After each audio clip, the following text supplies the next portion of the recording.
I told you last time we were leaving the water behind for the largest skull ever found from a land-dwelling carnivorous mammal. That part's true. What I didn't mention is that the skull is genuinely all we have.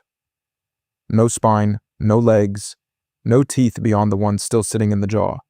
In over 100 years since its discovery, nobody has ever found a second piece of this animal, and every single reconstruction you've ever seen of it, in documentaries, in books, in museum murals, is built on a foundation of exactly one bone. This is Andrewsarchus mongoliensis, and it might be the single best example in all of paleontology of how much an entire imagined animal can hang off a piece of evidence that fits on a coffee table. In 1923, a member of the 3rd Central Asiatic Expedition, an American Museum of Natural History venture, led by the explorer Roy Chapman Andrews, was working the Den Manha Formation in the Gobi Desert of Mongolia when a team member named Kan Chuen Pao spotted it. A skull, nearly complete and enormous. Once it made it back to New York, the measurements came out to 83.4 centimeters long and 56 centimeters wide across the cheekbones, which, for context, means this single skull is longer than most human beings' entire torsos. Henry Fairfield Osborn, one of the most influential paleontologists in America at the time, formally described it in 1924, and he named the genus directly after the man who'd led the expedition that found it. Andrewsarchus, Andrews' ruler. Osborn classified it as a mesonychid, a member of an extinct group of wolf-like hoofed carnivores that had already produced several genuinely fearsome mid-sized predators earlier in the age of mammals. And because a mesonychid classification came with a fairly well-established body plan to compare against, that's exactly what Osborn did. He took the proportions of Mesonyx, a much smaller, better-known mesonychid that actually has a body attached to its skull, and scaled them up to match Andrewsarchus' skull length. The math produced a body around 3.82 meters long and roughly 1.89 meters at the shoulder, and that single calculation is where the entire pop culture image of this animal comes from. A wolf built like a small car, the largest land-based carnivorous mammal ever to walk the earth, patrolling Eocene Mongolia on 4 powerful legs, dragging prey by the throat. It's a genuinely great image. Documentaries loved it, illustrators loved it even more. There's just one problem. It was built entirely on the assumption that Andrewsarchus' body looked roughly like a scaled-up version of a completely different, much smaller animal's body, because nobody had anything else to scale it from. Here's the detail that gets left out of almost every popular retelling of this story, and it's been sitting in the record since the very beginning. Walter Granger, the actual lead paleontologist on the expedition that found the skull, the person who arguably knew the specimen best, before it ever reached Osborn's desk in New York, didn't think it looked like an overgrown wolf at all. Granger's own instinct was that this skull belonged to something closer to a giant pig, specifically an early relative of a group of large, opportunistic omnivores rather than a dedicated meat-hunting predator. Osborn's classification won out at the time, in part because mesonychids already had a foothold in the scientific literature as large Eocene carnivores, and in part because a scaled-up, terrifying wolf is a considerably more compelling headline than a scaled-up, terrifying pig. But Granger's instinct never fully went away, and more than 4 decades later, it came roaring back.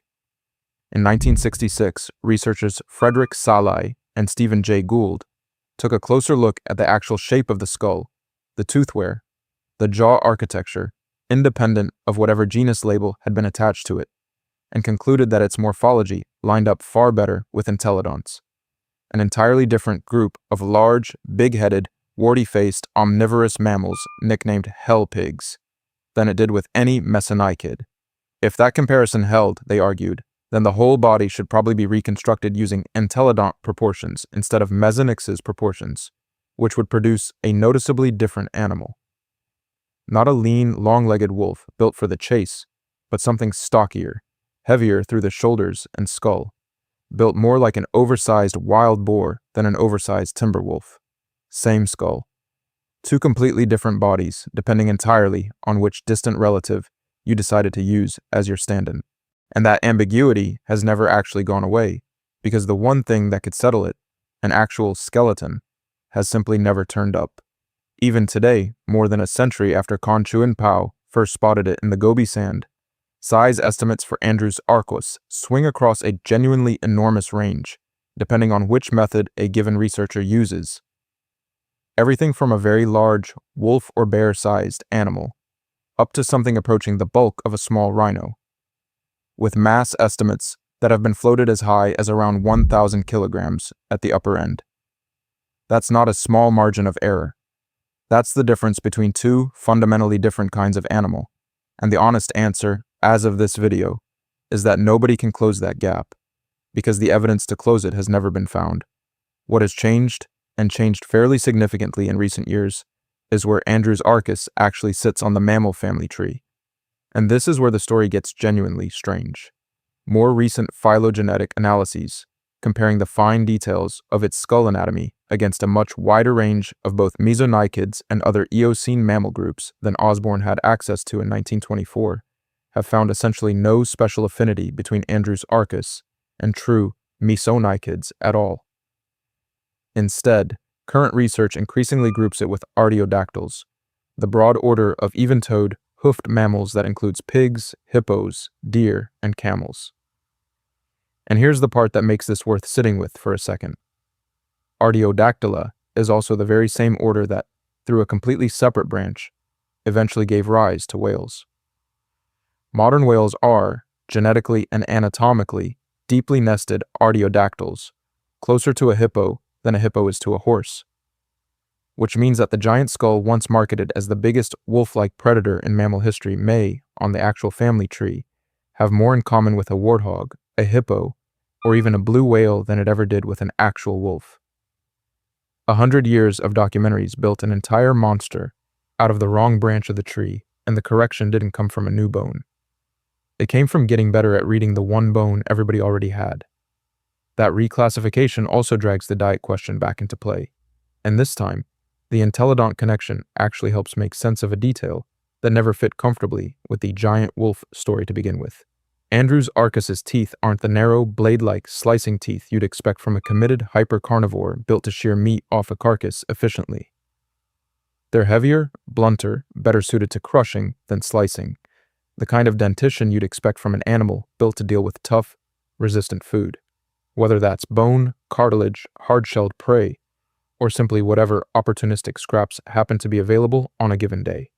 That's a profile that matches entelodonts far better than it matches a dedicated pursuit predator, and it fits with the environment Andrewsarchus actually comes from too.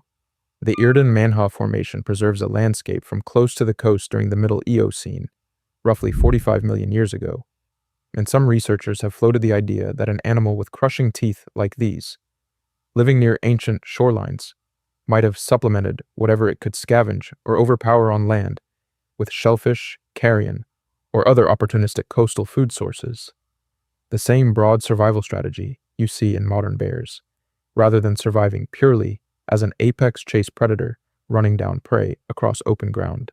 So here's the animal as best anyone can currently describe it, with the caveat that this description could still change the day somebody finally digs up a matching leg bone.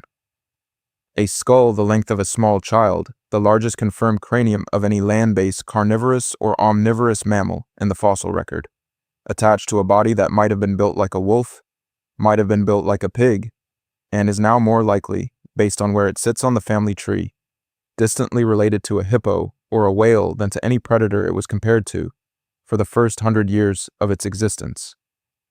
And every single popular image of this animal, the ones burned into a generation's memory from documentaries and dinosaur books, comes from one man's decision in 1924 to borrow the proportions of a completely different, much smaller animal, because it was the only reasonable option available at the time. There's a version of this channel's whole mission statement hiding inside that fact. Sometimes the mystery isn't buried in rock waiting to be dug up. Sometimes it's already sitting in a museum drawer, fully described, fully named, and still fundamentally unresolved, because the one piece of evidence anyone has ever had simply isn't enough to answer the question everyone actually wants answered. Andrewsarchus has had 100 years and exactly one bone, and that bone still hasn't told us whether we've been looking at a wolf or a pig the entire time. Speaking of pigs, since that Salai and Gould comparison is doing a lot of work in this story, next time we're going to actually meet the animals Andrewsarchus keeps getting compared to. the entelodonts, the actual hell pigs, warty-faced, bone-crushing omnivores that were terrifying enough on their own, without needing anyone to borrow their body plan. Let me know in the comments whether you're buying the wolf reconstruction or the pig reconstruction, and subscribe to ClawCatalog so you're here when we get to the real hell pigs next.